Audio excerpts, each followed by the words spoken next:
안녕하세요. 2년 만에 17개 사업을 운영하고 있는 고민 해결사 오두환 유튜버 오두환입니다. 100명대 광고 회사를 운영하고 있고요. 지금 현재 자산 규모는 130억 정도라고 합니다. 마케팅과 광고가 사실 주업이고요. 하다 보니까 이것도 해보면 우리가 잘 할 수 있을 것 같은데 이제 이런 식으로 현업을 계속 알아가는 과정으로 했던 것 같습니다. 사실 회사에 방을 마련해 놨어요. 대표 집무실이 있고 그 집무실 옆에 제 침실이 있습니다. 방 하나 이제 원룸식으로 만들어 놓고 이제 거기 욕조도 있고요. 지금은 이제 좀 사람답게 살고 있습니다. 예, 과거에는 막 이렇게 간이식으로 해서 샤워만 간식이 가능하게 일주일에 한 3일 정도 자는 것 같아요, 회사에서. 어떤 문제를 해결해 주는 사람이냐면요, 제가 보니까 사람들의 성공을 도와주는 일을 하더라고요. 마케팅 광고 어떻게 포장을 해가지고 세상에 내놓느냐, 그리고 그 사람이 알려지기 시작하니까 사람들이 여기 와서 찾더라고요. 제품이 됐든 그 기업이 됐든 계속 잘 팔려면 본질 그대로 그냥 알려지면 되는 게 아니라 본질에다가 마케팅으로 잘 포장을 해야 사람들은 가치라는 걸 느끼더라. 그리고 그 가치가 생긴 걸 가지고 사람들에게 많이 광고로서 알려야 브랜드가 생기더라. 이제 이렇게 해가지고 이런 논리를 얘기 드리고 있습니다. 제가 사실 교사 자격증이 있거든요. 그래서 교사를 하려고 아버지가 그 당시에 학비를 내주시고 그리고 학원비도 내주시거든요. 임용고시 준비하니까. 근데 아버지가 돈이 없으신 거예요. 원래 이제 하시던 사업들이 다 망했어요. 다 망하고 봉고차를 하셨어요. 찌그러니데 펴드립니다. 봉고차를 하셨는데 그걸 하니까 길에서 공치는 날이 너무 많다.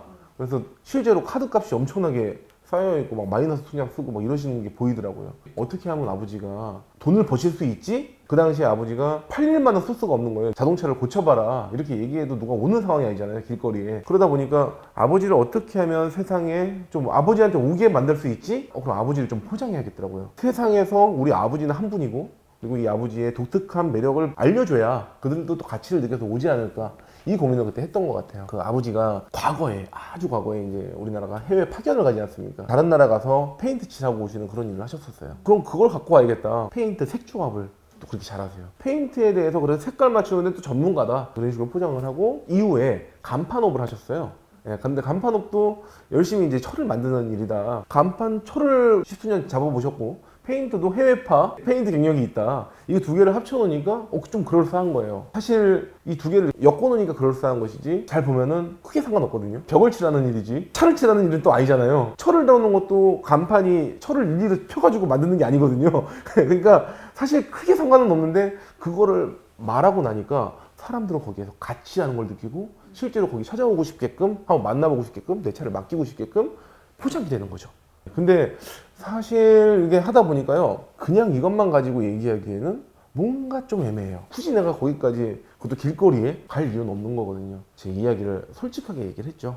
저는 사실 고시생이고 여러분들에게 광고를 하고 있지만 여러분들이 그걸 보시고 나서 좀 도와주실 생각이 든다고 하면 아버지 되게 좋으신 분이고 소통을 좋아하신다, 그래서 책임지고 하시는 분이라서 그런 거 걱정 없을 거다. 그럼 저의 얘기도 좀 풀어주고 하니까 사람들이 좀 가치를 느끼기 시작합니다. 그리고 나서 오실 때 저희 아버지를 또 칭찬도 하시고 아들 칭찬도 하시고 이러면서 오시더라고요. 그러니까 굉장히 그게 아버지 인생에서는 큰 변곡점을 맞았던 것 같아요. 저도 마찬가지로 그것 때문에 힘든 상황에서, 저희 그때 아버지가 정말 되게 힘들어하시고 죽고 싶다라는 얘기도 하셨거든요. 잘 되게 하고 나니까 아버지가 너 때문에 돈 벌고 너무 좋다, 이 얘기 하시면서 거기에서 제 인생이 바뀌었던 것 같아요.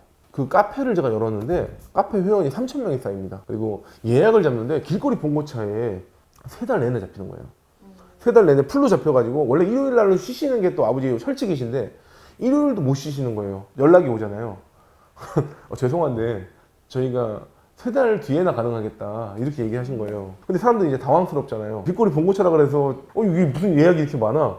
그럼에도 불구하고 더 사람들은 한정 판매라는 느낌이 드는 거죠. 그래서 그래도 기다리겠다고, 자기 차가 이제 박살나 있는 상태에서, 찌그러져 있는 상태에서 거기를 가기 위해서 몇 달을 기다리겠다. 그럼 이거는 가치를 못 느껴서는 절대 있을 수가 없는 일이거든요. 그 다음부터는 이것이 즐거워서 계속 하고 있는 것 같아요. 열심히 키웠거든요. 제가 이제 처음 들어갔을 때 3명짜리 회사였는데 그 회사에서 제가 처음에 프로젝트를 제시할 때 저 밑에 1명만 붙여달라. 그래서 1명을 붙여주기로 했거든요. 무조건 수익 만들겠다. 막 제안을 해가지고 1명 붙여줬고 그 뒤로 이제 계속 성장을 시켰던 것 같아요. 그래서 제 밑에 이제 사람들이 10몇 명이 붙어버린 상황이 됐죠. 이제 제 밑으로만. 그렇게 해서 키웠는데 코로나 때 적자가 많이 났어요. 사람들이 막 적자가 나기 시작하는데 제일 먼저 줄이는 것들이 광고비더라고요. 업체들이 다 코로나로 막 휘청휘청 거리니까 돈이 나가는 고정비를 줄여야 돼서 광고비를 다 줄이기 시작했고 그걸로 저희는 이제 엄청나게 막대한 손해를 보기 시작했죠. 인원은 많은데 손해를 보기 시작하니까 마이너스 막 몇천씩 나던 거예요. 대표님께서 이제 손해를 보고 싶지 않은 거죠. 그래서 아예 그냥 접어버리게 되면서 직원들이 동시에 이제 다 나가야 되는 상황이 됐죠. 직원들을 다 잘라라 내보내라.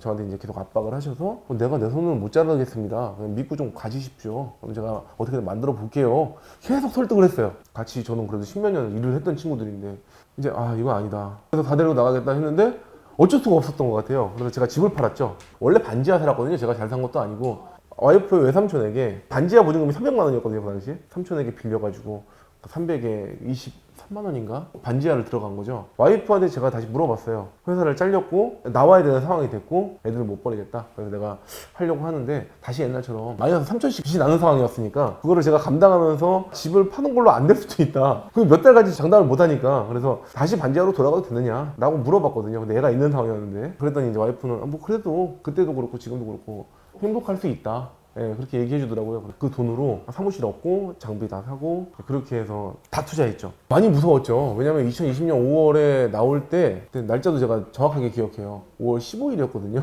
근데 5월 15일인데 그 전 대표님이 15일치 월급은 줘야 되잖아요. 일을 하고 나왔으니까 15일치 월급도 안 주신 거예요. 그 돈도 제가 줬어요. 그래서 시작하자마자 한 달치 월급을 제가 깔고 들어가야 되는 상황이었고 제가 그냥 다 감수할게요. 일단 어차피 뭐 몰빵한 김에 네, 그렇게 되고 나니까요 사람들은 광고비를 줄였는데 설득을 해야겠더라고요. 그 전까지만 해도 세상에 저를 알고 있는 사람이 아무도 없었거든요. 도대체 저희가 잘 되려면 뭘 해야 되지 고민을 했던 것 같아요. 우리를 찾아오게 만들려면 그 똑같은 고민이죠. 중고차 아버지 고민할 때 도대체 우리 상품은 뭐가 주력 상품이고 뭘 팔고 어떤 가치를 전달해야 되지 라는 고민을 하기 시작했죠. 제가 열심히 했던 그 브랜딩 그리고 마케팅, 광고 이런 부분을 어떻게 믹스를 잘 할까 이 고민을 하다가 CEO 마케팅을 어쩔 수 없이 해야 되겠구나 라는 생각이 든 거죠. 그래서 세상에 저를 팔아야겠다. 계속 그들이 느낄 만한 그 차별화 포인트를 만들어야 되는데 브랜딩도 뭔가 만들어야겠다. 마케팅도 뭔가 전략을 만들어야겠다. 이런 식으로 고민해가지고 계속 하나하나 만들어서 그걸 또 특허 등록하고 이제 책도 쓰고 이랬던 것 같아요. 어쩔 때는 또 성과가 잘 나오는데 광고 성과가 어쩔 때는 성과가 안 나오는 거예요.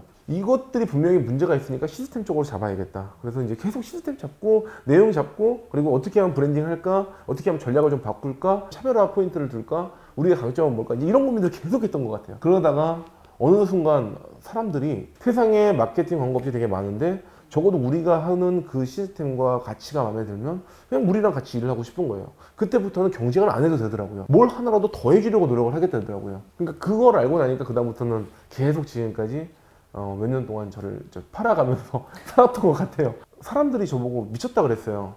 왜 동시에 하나만 하기도 바쁜데 왜 이것도 하고 저것도 하고 저것도 하고 왜 그렇게 하느냐. 그런데 브랜딩이라는 건 그렇더라고요. 제가 만들어 놓고 제가 이렇게 뭔가를 시스템을 만들어 놓으면 그것이 알아서 굴러가게끔 만들어야 된다고 봐요. 바다로 가려거든 배를 내가 일일이 만들어가면서 좀 나무 구해와라 이렇게 조립해라 어차피 제가 못하거든요. 그 열망을 차라리 좀 심어주고 하면 오히려 그게 더 나아갈 확률이 높다라는 것처럼 그들이 일할 수 있는 환경을 제가 계속 만들어주려고 노력했던 것 같아요. 그러다 보니까 조금씩 더 빨리 만들어졌던 것 같고요. 그리고 근데 누구를 어떻게 도울 것인가를 고민하다 보니까 제가 하고 있던 사업들이 계속 늘어났던 것 같아요.